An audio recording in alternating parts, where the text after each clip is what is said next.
Thank you for joining us on the test bench.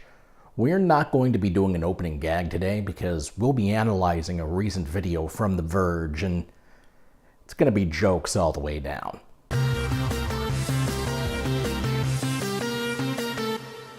On September 13th, 2018, The Verge released a video called How We Built a $2,000 Gaming PC. And the answer is they built it poorly. There is more misinformation in that video than I knew it was possible to deliver to people in 11 minutes. A lot of tech channels have made fun of it and analyzed it and responded to it, but none that I've seen have actually showed you why what The Verge tells you to do is wrong and demonstrates how to do it correctly. Because I started this channel with a computer building tutorial, and I've gotten several comments from people telling me that they used my tutorial to build their first computer, I feel a certain responsibility to analyze what The Verge is doing wrong here and set the record straight as to what you should be doing. So with that being said, let's dive in. You can build a gaming desktop for around $1,000, but I want to go all out, so I spent around $2,000. You don't need to spend $1,000 building a gaming PC. In my tutorial video, we did it for $450 on the low end. A $750 computer will probably last you for about the next 3 or 4 years. But he is right in that $2,000 is overkill, especially with the equipment he's using. If he had shopped around a little, he probably could have put together what he's building right now for $1,700 to $1,800. A PC like this is going to be able to play most games at ultra settings. Unless you're doing ultra settings at 4K. Nothing is going to hit 60 frames a second reliably with those settings. If he is planning on using any combination of settings, it's going to get him less than 60 frames a second in a multiplayer game like Battlefield 5. It's going to go from a multiplayer experience to being a murder victim simulator very quickly. So, what do you need to build a desktop? Well, of course, first you need a table. I'm glad he told us we need to build the computer on a table, because my last attempt to build a computer in a swimming pool was unsuccessful.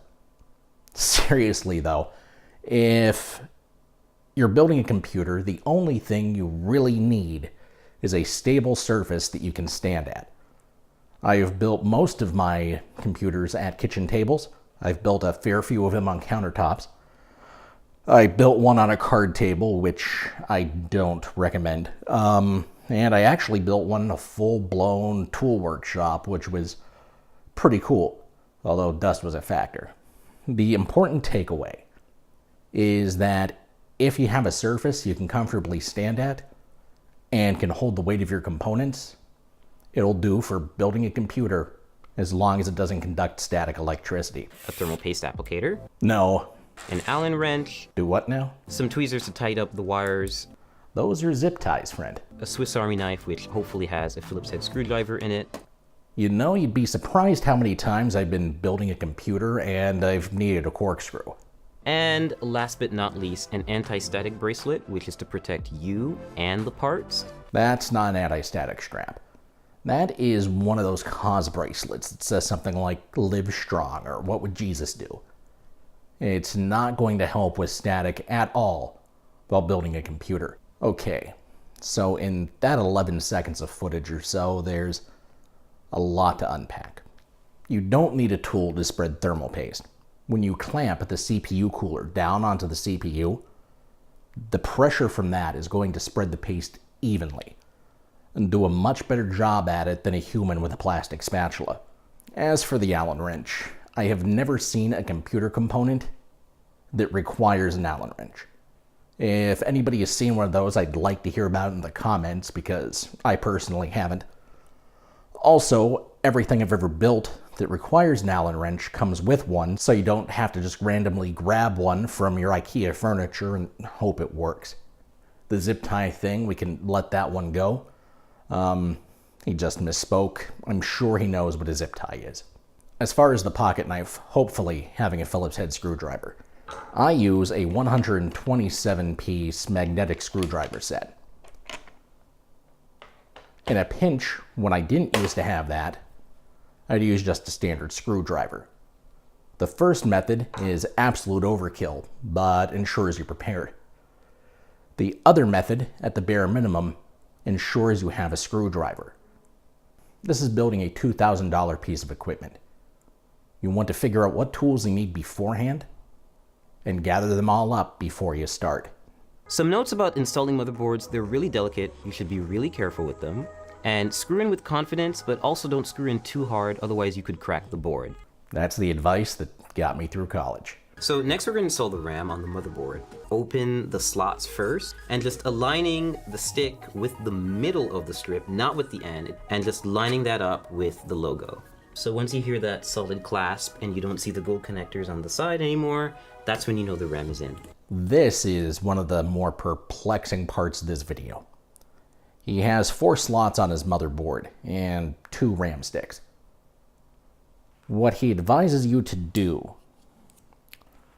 is drop this straight down to the middle and then line it up on a logo to make sure it's in there properly. He also opens all 4 clips on the motherboard when he only has 2 sticks. Then once he's installed them both next to each other. What that's going to do is it's going to ensure that he only runs in single channel, essentially only getting half the speed he paid for. But what you want to do to have multi-channel is you want to stagger them. So you want to go here and here. I'm just resting that in there as an example. That's not the proper way to install a stick of RAM. The proper way to install a stick of RAM is you line up the notch right here with the notch on the socket. Typically, your longer part is going to go up, and the shorter part is going to go at the bottom. But that's not guaranteed. So what you do is you drop it down the slot, making sure it's straight, unless you're right on top of it. You drop it straight down in. Then you push on the back side away from the clip that locks, and then the top towards the clip that locks, and it snaps into place. Ta-da. Okay, so step 4, we're going to install the graphics card. I chose PNY's GTX 1080, which is overclocked, and so it's a pretty easy installation. You're just going to find the gold connectors, and you're going to line this bracket with the back end bracket of your PC case. Now, which lane you choose depends entirely on what other parts you're going to put in the system. False. You always want to install the graphics card on your top PCIe slot, because that is going to be the fastest one. I chose Corsair's 850 watt power supply because I need enough headroom for ray tracing GPUs when they come out, and I don't want to have to upgrade it again. He could have easily gotten away with a 650 watt power supply and probably saved himself $75 to go towards the graphics card he should have bought. So all you have to do is take the brick and make sure that you align it with these little insulating pads. Okay, I'm with you. So the power supply doesn't short circuit and come into contact with the rest of the system. I'm not with you. A computer power supply has a casing around it to protect all the electrical components inside from the outside world. Putting no part of this case against your computer case is going to short anything out. And if you're ever working in a case that has pads for this to rest on, the only thing those pads are there for is so when this fan's spinning, there's no vibration. So just take it in, slide it in nice and easy until you have a snug fit, and then shift it to the back and make sure it's right up against the frame. I guess it doesn't short circuit when it's touching the case sideways. Now you just take the required screws and you tighten and screw in. Whenever you're screwing a power supply in, hold the back of it up against the case. That way, when you're screwing, it settles into place easier. That's just physics. So next step, we're going to install the CPU cooler. In this case, it's going to go on the top end of the case. Always be sure to try to place it in the system first before you install it, because you can see it takes up a lot of space. But in this case, no pun intended, it fits in perfectly, and we're gonna start screwing it in. And so there's nothing special about this screwing in process. They're just really long screws because they go through the entire frame of the cooler, and they take forever. It's taking him forever because when you install a radiator, you also mount the fans at the same time. That's why the screws are so long, because they have to go through both the fan and the radiator. Doing what he's doing right now poses several problems and is dangerous to the machine. He can crack the radiator by screwing into it too hard because the screws are so long. He can also damage the system via overheating, because now what he's relying on without fans is for the heat to dissipate off the metal faster than the CPU can produce it. That's not going to happen. And the heat is just going to build up into the loop until the CPU throttles down to protect itself, eventually shuts the computer down. So next up, cables. Every power supply is going to come with a big bag of Velcro cables. Only modular power supplies and semi-modular power supplies like this one come with cables. The rest of them are going to have all their cables permanently attached. The ones that do come are not going to be covered in Velcro, because that would pose some interesting problems for cable management. We're installing the CPU, the heart of the computer, or the brain, depending on how you look at it. If he's going to use metaphors like that, the CPU is the brain, because the motherboard is more like a nervous system. The all-in-one cooler he's using would be the heart of the computer, because it's literally a circulatory system. So to do this, we're just going to remove the plastic covering that they put on the motherboard. We're just going to take this little plastic part out. We'll just toss that out of here. Don't ever throw the CPU socket cover away. If you ever need to take the CPU out for any reason, whether you're storing the motherboard while you're doing some kind of test or you are sending it back in for RMA, you'll want to put that socket cover back on it. If you don't, you run the risk of bending all the pins inside the socket. And now we have an exposed CPU holder, or rather slot. It's called a socket. And we're going to use the CPU applicator. This is a special little part that not everyone may get, but this motherboard that we got from ASUS definitely does have. It's called a CPU installation tool. You can use it, but it's pointless. Both AMD and Intel CPUs come with a little symbol in one corner of the chip that you line up with the same symbol on the motherboard. Then you just gently put it into the socket. It makes it really useful if you want to install a Core i7 hexa-core CPU.